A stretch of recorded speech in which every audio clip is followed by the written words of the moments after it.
All right. Press the button. We're rolling. All right. Again, give me a guesstimate of how many weeks you trained for regionals from your previous meet. I was going to say 13 weeks. 13 weeks, average of 4 times a week. Yeah. Okay. Just going to do the quick math. So roughly 62 sessions. We'll say 65 for shits and giggles for some of the extra stuff you did. Okay. And we're still probably being conservative. Yeah. Would you agree with Yeah. that? All right, let's look at that. That's week 1, 2, 3, 4, 5, 6, 7, 8, 9, 10, 11, 12, and then we'll just do, that's 66. So we'll just say 66. That looks like several sessions, doesn't it? Yes. All right, now I want to give you an idea of why there's so much urgency. We've got a couple things. All that is a lot of time. Mm-hmm. But most of that, think about this. You had only 13 squat sessions to improve from the last meet. Mm. All of a sudden that number's diminished. So the urgency is to work as hard as you can and to focus on whatever you need to work on. Like what we talked about is that upper back positioning and not letting the elbows travel so you don't drop the chest. Yeah.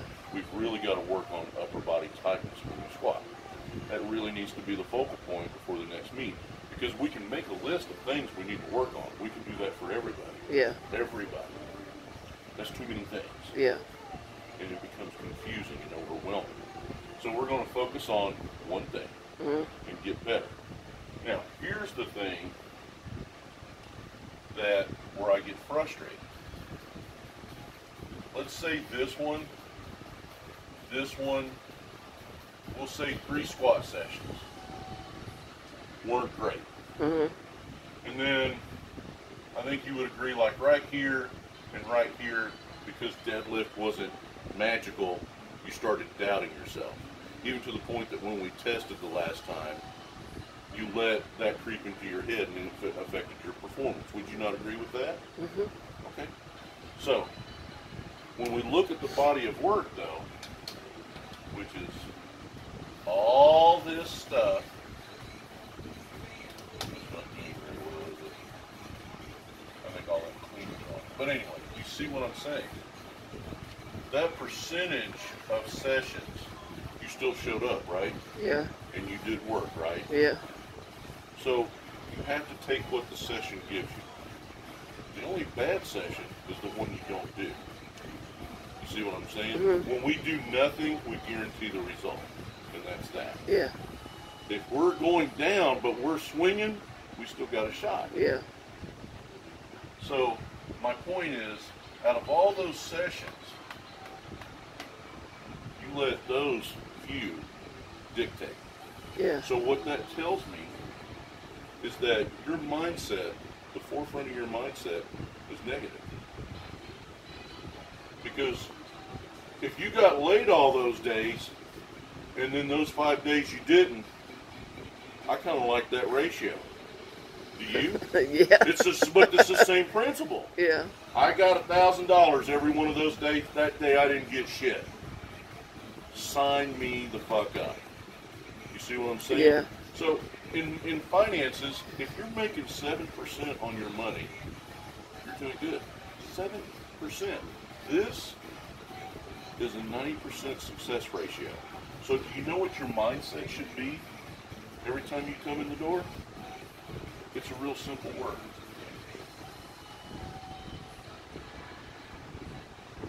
How do you eat elephant?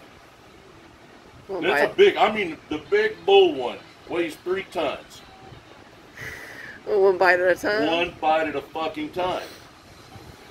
If you stack a brick once a day, doesn't take long, you got a big ass stack now, does it? Yeah. Same thing with the squat. We focus on one thing. You stack enough dimes, you got to roll. And all you've done is make progress.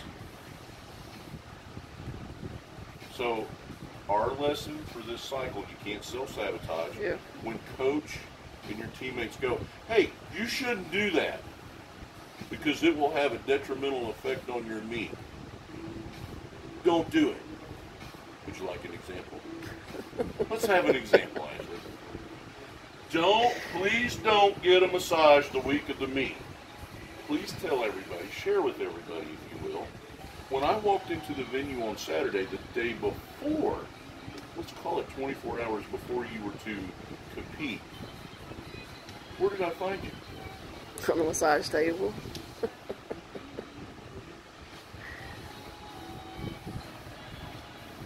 So you can't be surprised by the results when if you don't follow what the coach, if you don't trust the coach, he shouldn't coach you. It's just that simple. And if you don't trust me, I should not be your coach. Now, you know me well enough at this point. Why would I tell you not to do that? Because I don't want you to feel good? Because I don't want you to have a good time that some handsome guy's rubbing all over you? Is that what you think it is? Because I don't think that's what I meant. No. But what do you think I meant? You tell me. Because it disrupts I don't know how to word it. Okay. Don't get a massage the day before or the week of, because anytime you get work like that done, there's still trauma. It's even, chiropractic work is even more so. But there's a reason why you don't do that. Now, maybe it's better if I go, hey, don't do that. You know, hey, don't eat a bran muffin before your big squat. But not everyone understands that that should be common sense and self-explanatory. Because you just want to have that muffin because it's big and it's delicious. Yeah. If you shit your pants squatting 800 pounds, chances are you're not going to be as focused as you need to be to follow through with that lift. It seems funny, and then you think about it and you go, well, yeah, I probably wouldn't want to do that. Probably wouldn't want to do it with 100 pounds. Concentration would be disrupted if you're pooping. Yeah. It's the same principle. When you get, because when you get a massage, you know, think about it. Think about it when you're not even thinking about a meet and you get that massage. Next day, probably even 2 days after, whew, a little tender. How's that going to be conducive to your training if you're that tender? How's it going to be conducive to your meet? That's really why we avoid that. Yeah. A couple weeks out, a little adjustment, a little work, that's fine. Then we save that massage for after the meet. But I think now that you, in retrospect, when you look back, you see why that became a detriment. Yeah. So sometimes you have to take a step back and give yourself some perspective. Because here's the thing, the one thing that you did, I can't think of a time that, I think one time, maybe twice, the entire training cycle you missed and you were sick. Am I right? Yeah. Okay. So look at this huge body of work.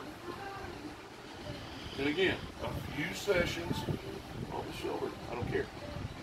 We can train around that. We can heat it up. We can ice it. We can be proactive and train around it and still get better. Because as much as you bitched about your shoulder, did you bench a PR at the meet? Yeah. Was there room to spare? Yeah.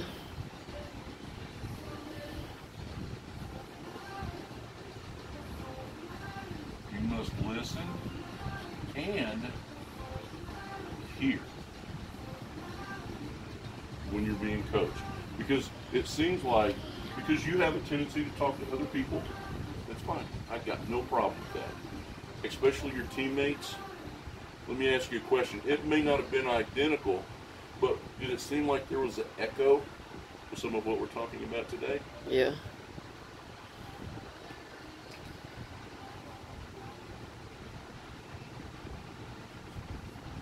I know your last coach well.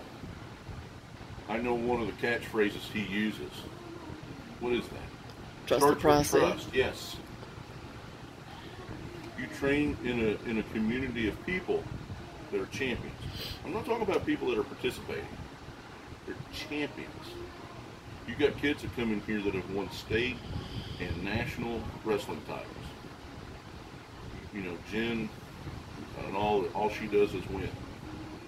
Look at Corey, and think about where Corey was last year.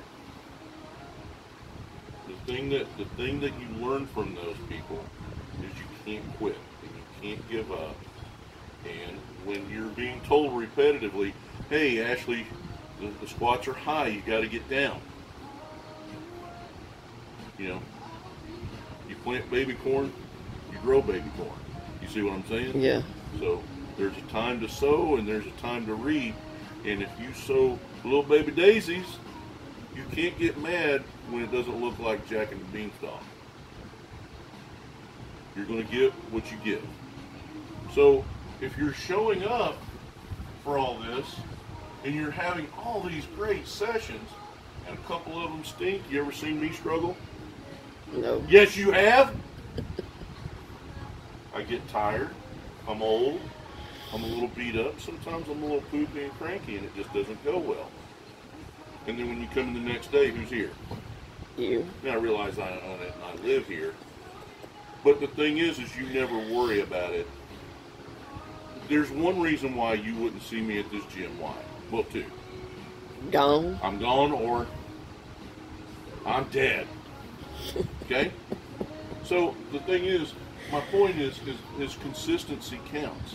And you're showing up and you're doing all of this work.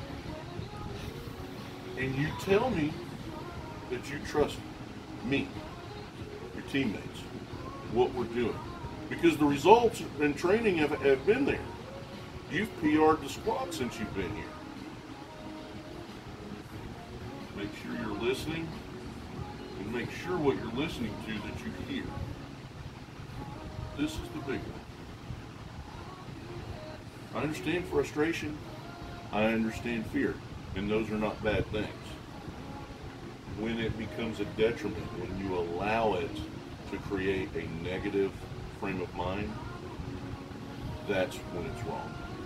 Because if you're negative, you can't be that. You can't be both. Mm-hmm. It's one or the other. So, here's what we're going to do, if I can erase all this.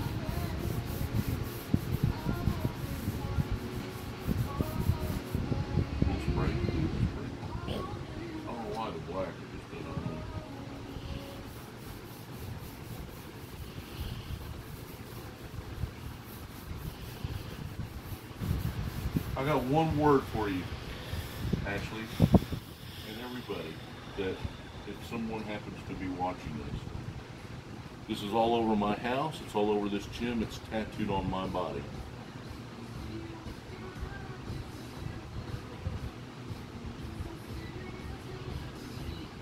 I hope I'm spelling it right.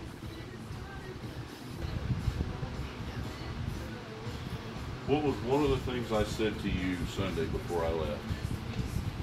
Believe in myself. Why? What did I say to reinforce that? I need you to believe in yourself. Are you alone in people believing in you? No. No. So if other people believe in you, do you think everybody here?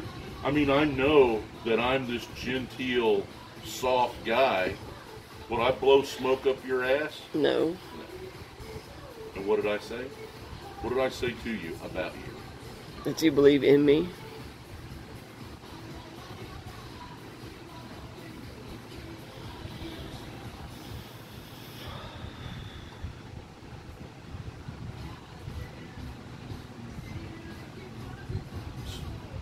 It's that simple.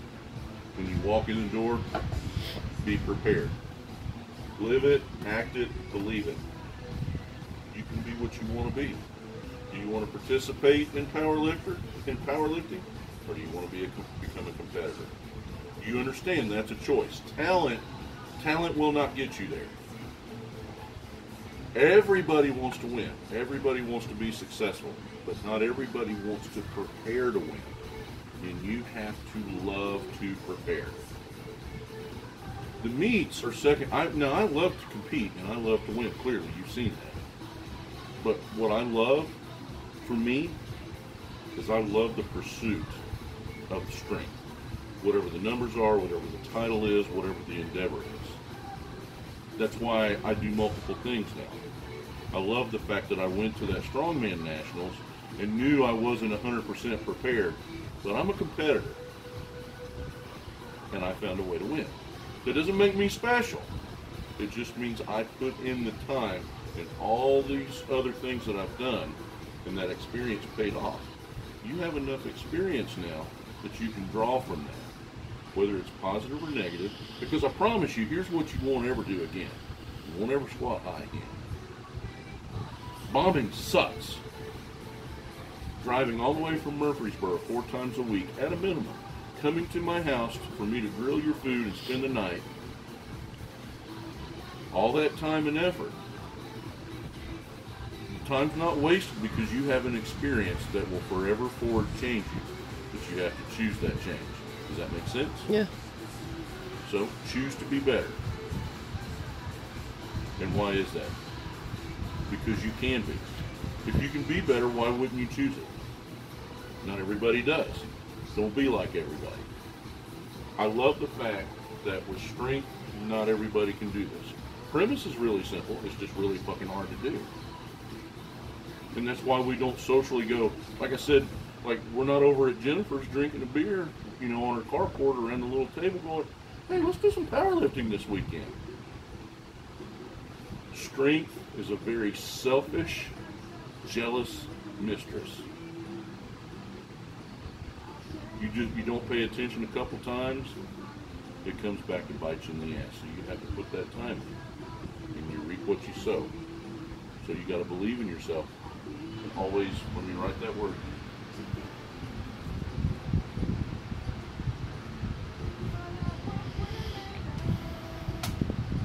That's the lesson for today. All right, let's squat.